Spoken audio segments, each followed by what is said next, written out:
영양사님 안녕하세요. 저 이번에 수능 끝났어요. 축하해주세요. 와, 고생 많았어요. 수능 보느라 정말 힘들었죠. 고생 많았고, 우리 학생분들 이제 20살 됐죠? 정말 축하드려요.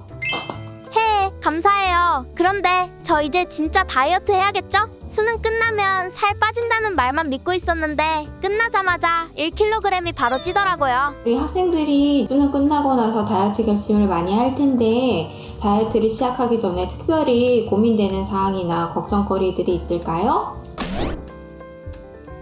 다이어트는 식단이 반이라는데 식단을 어떤 식으로 구성해야 할까요? 식단을 구성하실 때 가장 중요한 부분은 탄수화물, 단백질, 지방, 식이섬유를 잘 균형 맞춰서 섭취해 주시는 건데요. 탄수화물은 현미밥 기준 아침, 점심, 저녁 하루 3번의 반 공기 수준은 섭취를 해주셔야 합니다. 그래야 근손실을 예방할 수 있고 추가적으로 먹고 싶은 간식에 대한 욕구를 조금 줄일 수 있거든요. 단백질은 이 손바닥 사이즈 하나가 100g 정도 되는 중량이에요. 그래서 거의 끼니마다 이 정도 되는 분량의 단백질 식품을 섭취를 해주시는 게 좋습니다. 지방 같은 경우는 끼니마다 지방을 어떻게 챙겨 먹지? 라고 인식을 하시는데 고기에 들어있는 포화지방을 포함하고도 있고 포화지방 같은 경우는 하루 섭취하는 열량의 보통 7% 이하로 섭취를 해주시는 게 좋습니다. 식이섬유는 야채라고 생각하시면 됩니다. 요즘 소식자라는 말도 유행하던데 소식에 대해서는 어떻게 생각하세요? 소식이라고 하는 것은 우리 인체에 필요한 섭취 열량의 80% 정도만 섭취하는 것을 소식이라고 하는데요. 보통 TV에서 나와서 소식자라고 하는 분들이 섭취하는 열량은 그 열량보다 훨씬 더 적습니다. 한 400칼로리, 500칼로리도 안 되는 것으로 보여져요. 그래서 그것을 우리가 따라하게 되면은 우리는 요요를 반드시 경험을 하시게 될 거고 유지관리 할 수 없기 때문에 그건 권하지 않고요. 소식이라는 것은 원래 평상시에 먹었던 섭취 열량보다 20% 아니면 30% 정도를 좀 다운시켜서 섭취를 해주시면 될 것 같고 그것도 이제 개인에 따라 연령에 따라 나이 따라 성별 따라 요거에 따라서 조금 다르게 섭취를 해주시면 될 것 같아요. 사실 다이어트를 몇 번 해봤었는데 항상 요요가 왔거든요. 혹시 요요를 예방하는 방법이 있을까요? 평상시에 이어갈 수 있는 식단이냐 평상시에 계속 할 수 있는 운동이냐가 가장 중요한 것 같아요. 요요를 예방하는 방법은 내가 원래 하던 식사 패턴과 너무 멀지도 않고 다이어트 식단과도 너무 멀지도 않은 그 중간 단계를 지켜주는 게 가장 중요한 것 같아요.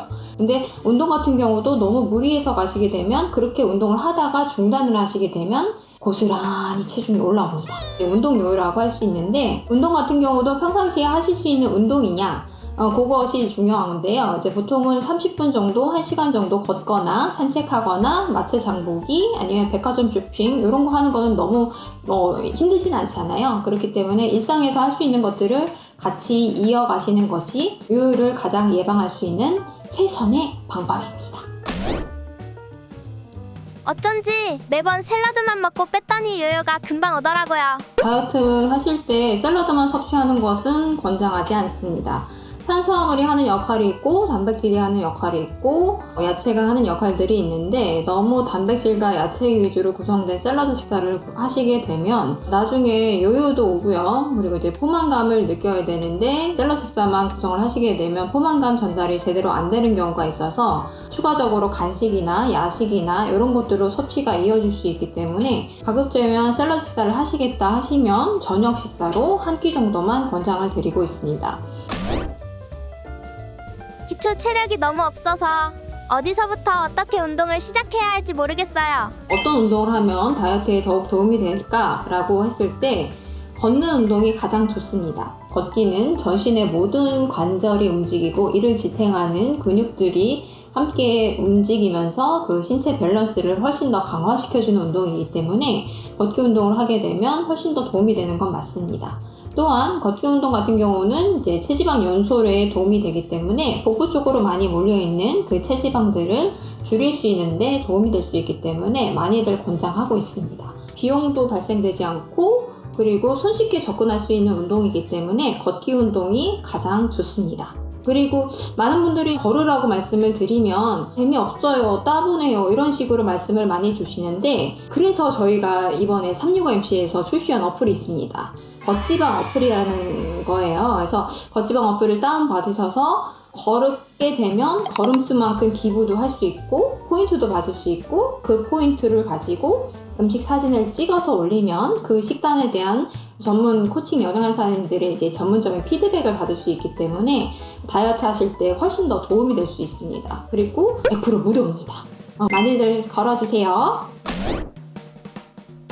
식단 기록하는 게 정말 다이어트에 도움이 되는지 잘 모르겠어요. 식단 일지를 쓰다 보면 내가 먹은 것들을 한번 돌아볼 수 있고, 뭔가 부족한지 뭘 더 먹어야 되는지에 대한 인지가 될 수 있기 때문에 식행동 수정에 도움이 될 수 있어요. 그래서 많은 분들이 식단 일지 쓰는 걸 귀찮아하지만 그 음식을 사진을 올려서 피드백도 받을 수 있고 다이어트에 도움이 될 수 있는 그런 수단이 있다면 더욱 재밌게 식단 일지를 쓸 수 있겠죠. 그게 뭘까요? 저희 앞서 말씀드렸던 걷지방 어플 있죠?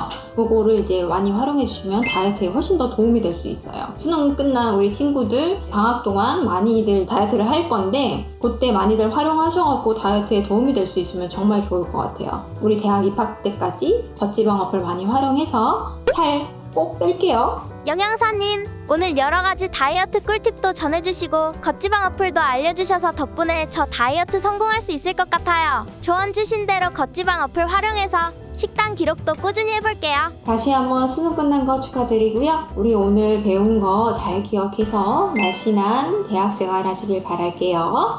바이바이.